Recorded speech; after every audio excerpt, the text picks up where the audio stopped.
But today I was like, I'm going to look really good today because I'm going to be on stage after 7 years of bitching and saying, I'm going to be doing stand-up comedy and, chicken eating shit the entire time. I finally going to do it.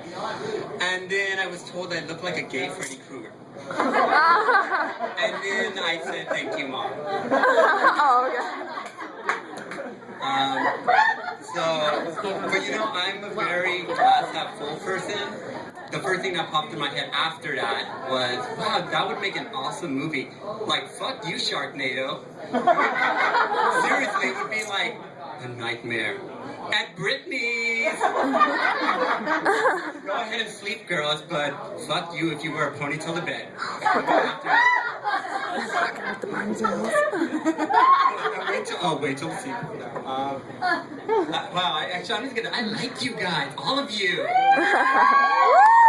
first time up here is actually a hell of a lot better than my first time down there. I actually came to one of Ted's shows last time, and he was like, thank you so much for coming, it's going to be really great, it's going to be super fun. Sit in the front row. Yeah, if you don't know, sitting in the front row to comedy stage is like Activia to your colon, because front row won't get the shit fucked out of you. And that I did. I was told that I was terrible in bed from a complete stranger.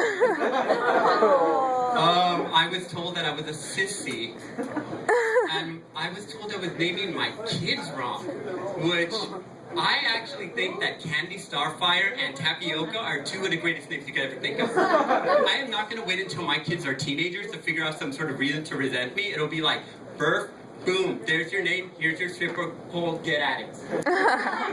Parent of the year, I learned from the best, her name was Mom. But seriously, I think the real kicker of that event was a song that was dedicated to me. It was entitled, Gus Has a Vagina. And let me tell you how much that pissed off my vagina.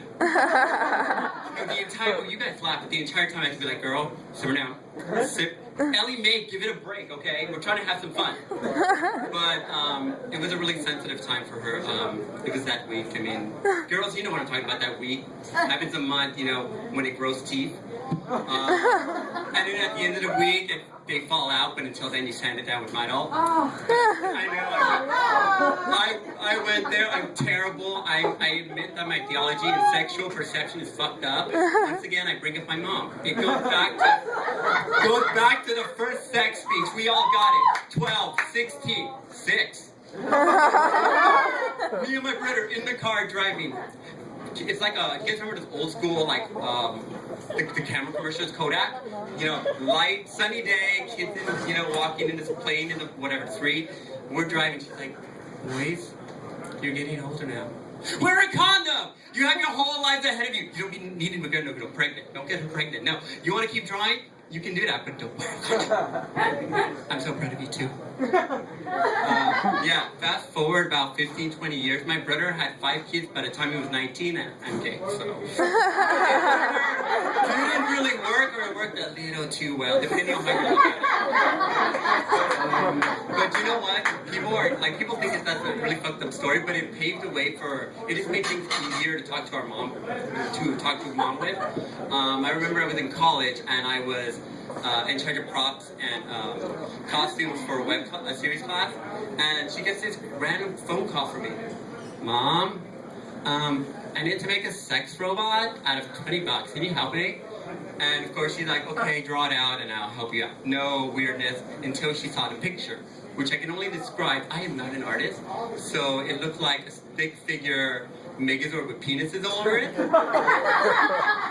So she sees it and she has this horrified look on her face, like she's looking at this picture, and she's like, and I'm like, I know, Mom, this is really, really awkward for you. And she's like, yeah, you draw like shit. Seriously, sweetie, is that how you draw penises? And I was like, okay, it's not just any penis, it's the Megatron 2000. It's made out of indestructible material, like Taylor Swift's vagina. I had to bring it full circle like Nicole vagina. Thank you.